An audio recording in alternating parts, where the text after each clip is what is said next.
నమస్కారం. ఆధ్యాత్మిక వార్తావాహిని భక్తి విశేషాలకు స్వాగతం. సింహాద్రి అప్పన్న నిజ రూపంలో సాక్షాత్కరించాడు. వైశాఖ శుద్ధ తదియ పర్వదినాన్ని పురస్కరించుకొని స్వామి దేహంపై ఉన్న చందనాన్ని తొలగించి నిజ రూపంలోకి తీసుకొచ్చారు. తెల్లవారుజామున ఆలయ వంశ పారంపర్య ధర్మకర్త గోవా గవర్నర్ అశోక్ గజపతి రాజు కుటుంబం స్వామివారికి తొలి చందన సమర్పణ చేసి దర్శనం చేసుకుంది. రాష్ట్ర ప్రభుత్వం తరపున హోంమంత్రి అనిత స్వామికి పట్టు వస్త్రాలు సమర్పించారు. అనంతరం తీతీదే దేవస్థానం స్వామికి పట్టు వస్త్రాలు సమర్పించింది. వేద పండితులు పవిత్ర గంగా జలాలతో సహస్ర ఘటాభిషేకం, శీతల ఉపచార సమర్పణ చేశారు. 108 కొబ్బరికాయలు, 108 పర్యాయాలు కర్పూర హారతి నివేదించారు.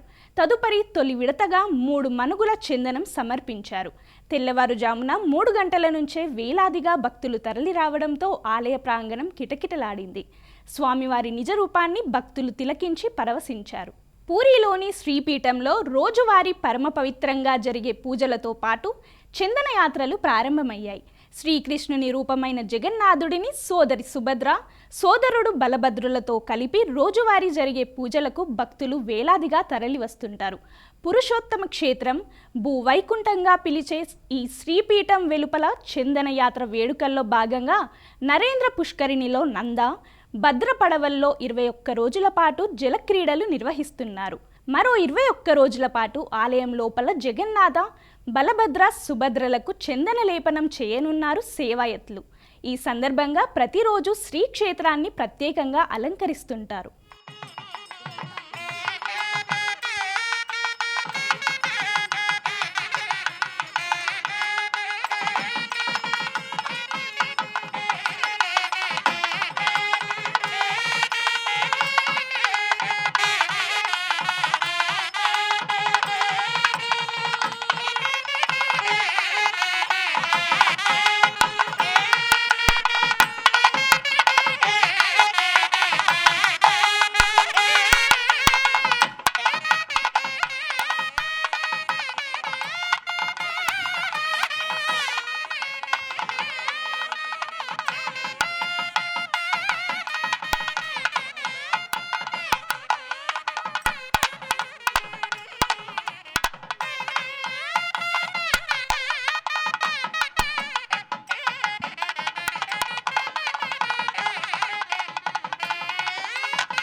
ద్వారకా క్షేత్రంలో అక్షయ తృతీయ వేళ శ్రీకృష్ణ పరమాత్ముడు చందన చర్చితుడయ్యాడు.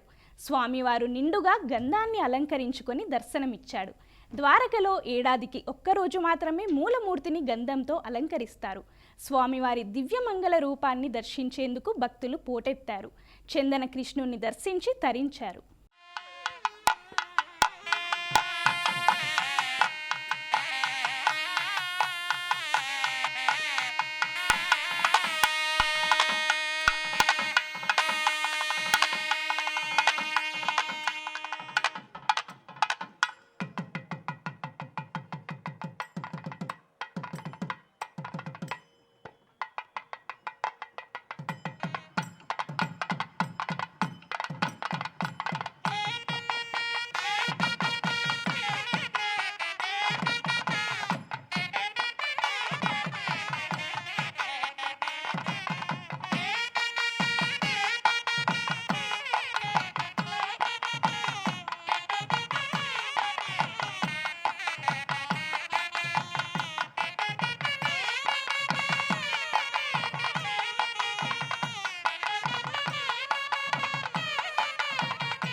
బృందావనంలోని బాన్కే బిహారీ ఆలయంలో స్వామివారి నిజరూప దర్శనంతో భక్తులు పరవశించారు.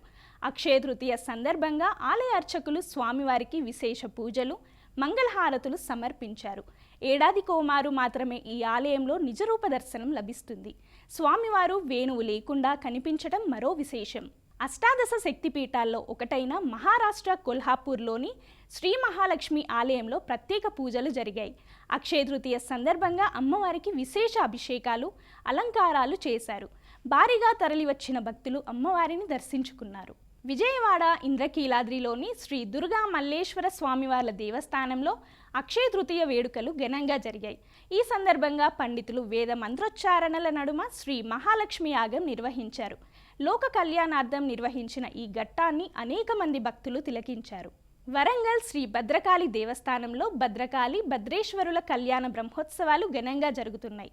ఉత్సవాలలో భాగంగా అమ్మవారికి అగ్ని ప్రతిష్ఠ, చతుష్టానార్చన నిర్వహించారు. ఉదయం అమ్మవారికి వృషభ వాహన సేవ జరిగింది. సాయంత్రం అమ్మవారికి మృగ వాహన సేవ నిర్వహించారు. భక్తులు వేలాదిగా తరలివచ్చి స్వామి అమ్మవార్లను దర్శించుకుంటున్నారు.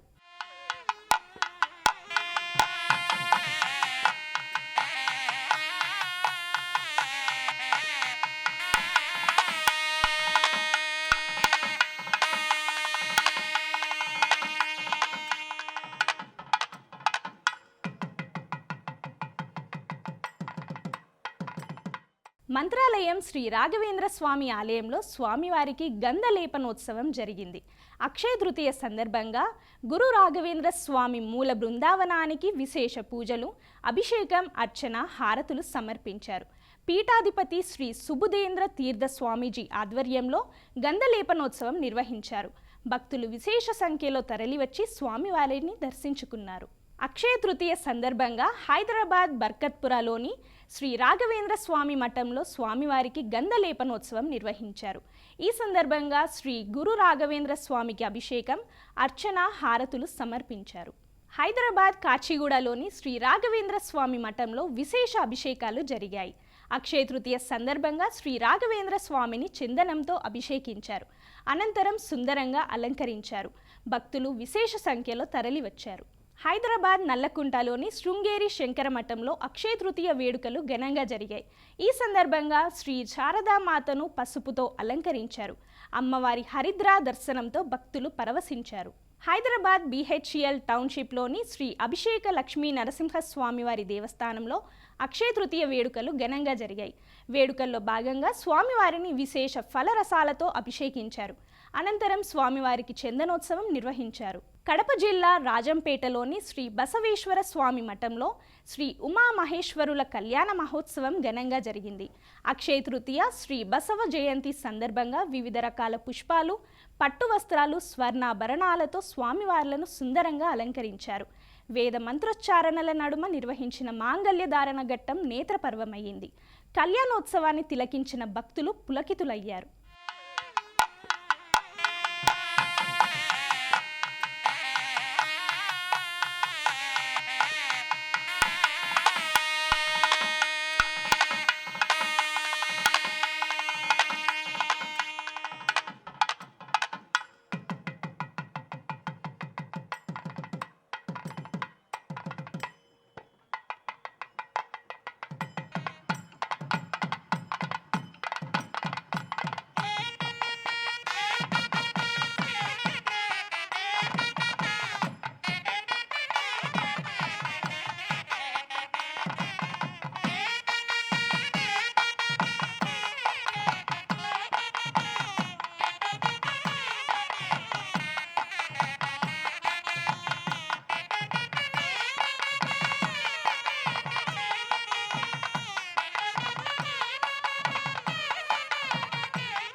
శ్రీ వెంకటేశ్వర స్వామి క్షేత్రంలో భక్తుల రద్దీ కొనసాగుతోంది. ఆదివారం స్వామివారిని 76,000 మందికి పైగా భక్తులు దర్శించుకోగలిగారు. 28,000 మందికి పైగా భక్తులు స్వామివారికి తలనీలాలు సమర్పించి మొక్కులు చెల్లించుకున్నారు. భక్తులు సమర్పించిన కానుకల ద్వారా తిరుమల తిరుపతి దేవస్థానానికి 3,45,00,000 రూపాయల ఆదాయం లభించింది. వైకుంఠం క్యూ కాంప్లెక్స్లోని 8 కంపార్ట్మెంట్లలో భక్తులు స్వామివారి దర్శనం కోసం వేచి ఉన్నారు. టోకెన్లు లేని భక్తులకు స్వామివారి సర్వదర్శనానికి దాదాపు 6 గంటల సమయం పడుతుందని టీటీడీ అధికారులు ప్రకటించారు. ఎండల తీవ్రతను, వేసవి రద్దీని దృష్టిలో ఉంచుకొని భక్తులు జాగ్రత్తలు తీసుకోవాలని అధికారులు సూచిస్తున్నారు. క్యూ లైన్లలో ఉండే భక్తులకు అసౌకర్యం కలగకుండా తగిన చర్యలు తీసుకుంటున్నట్లు తెలిపారు. కాళేశ్వర ముక్తీశ్వర ఆలయాన్ని ముఖ్యమంత్రి రేవంత్ రెడ్డి దర్శించుకున్నారు.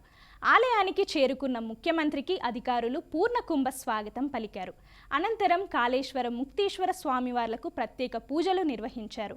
ఆలయ అధికారులు స్వామివారి చిత్రపటంతో పాటు తీర్థ ప్రసాదాలను అందజేశారు. ఈ ఆలయాన్ని దక్షిణ కాశీగా అభివృద్ధి చేసేందుకు 230 కోట్లతో రూపొందించిన ప్రణాళికలకు సీఎం భూమి పూజ చేశారు. ముఖ్యమంత్రి వెంట మంత్రులు ఉత్తమ్ కుమార్ రెడ్డి, పొన్నం ప్రభాకర్, శ్రీధర్ బాబు, పొంగులేటి శ్రీనివాస్ రెడ్డి ఉన్నారు. దేవాదాయ శాఖ కమిషనర్ శైలజా రామయ్యర్ దేవాలయంలో ముఖ్యమంత్రిని, ఇతర మంత్రులను సాలువాతో సత్కరించారు.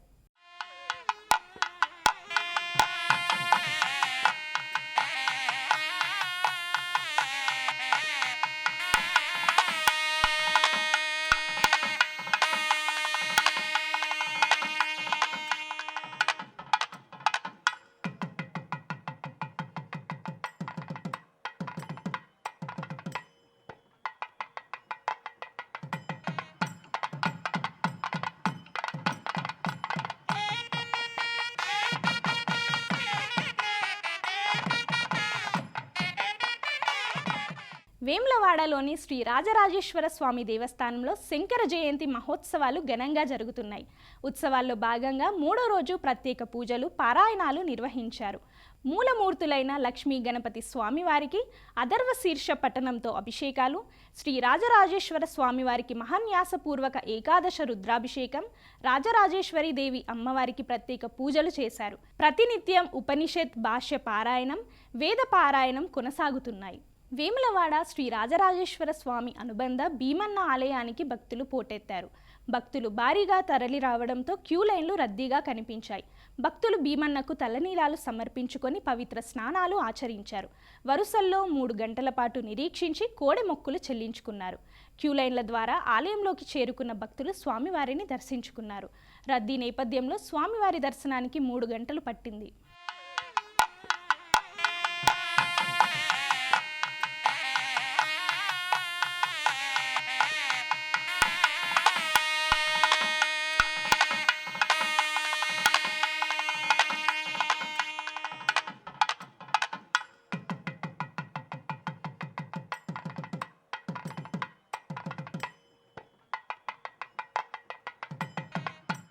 కృష్ణా జిల్లా బాపులపాడులోని శ్రీ బ్రహ్మరాంబ సమేత శ్రీ శ్రీశైల బ్రహ్మసూత్ర మరకత మల్లికార్జున స్వామివారి దేవస్థానం ప్రాంగణంలో హరిహరసుత అయ్యప్ప స్వామివారి ఆలయాన్ని నిర్మించనున్నారు.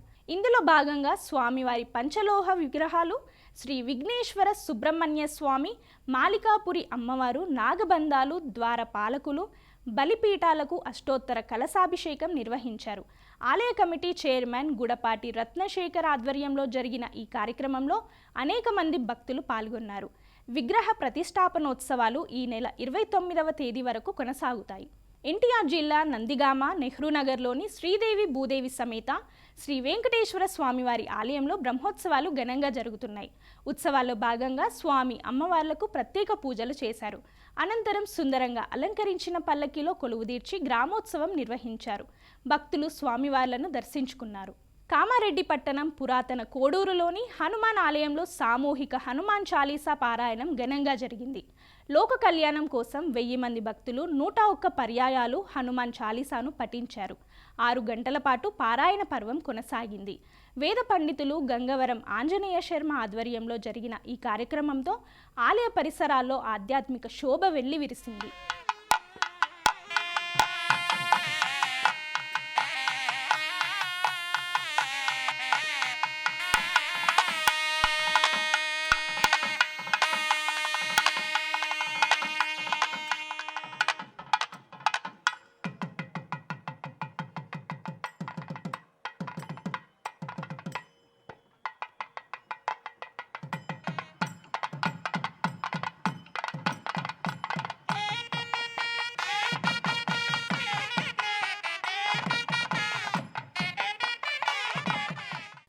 భూలోకంలో సకల దేవతల స్వరూపిణి గోమాతేనని, గోమాతను పూజిస్తే దేవతలందరినీ పూజించినట్లేనని ఉద్బోధించారు. హైదరాబాద్ ధర్మవర్ధిని ట్రస్టు మన ఊరు మన గుడి మన బాధ్యత ఆధ్వర్యంలో గో ప్రాధాన్యత, గోసేవ ఆవశ్యకత, విశిష్టతపై నంద్యాలలో నిర్వహించిన కార్యక్రమంలో బ్రహ్మశ్రీ డాక్టర్ చాగంటి కోటేశ్వరరావు ప్రవచించారు.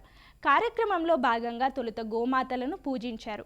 చాగంటి గోమాతలపై చేసిన రచనను high court judge justice B Krishna Mohan, collector Rajakumari, RDO Viswanath ఆవిష్కరించారు.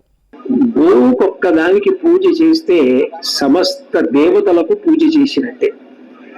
గోవు యొక్క గొప్పతనాన్ని వేదం ఎంత గొప్పగా మాట్లాడింది అంటే గౌర్వార్ అగ్నిహోత్రం అంది. ప్రతివారు కూడా అగ్ని కార్యం చెయ్యాలి.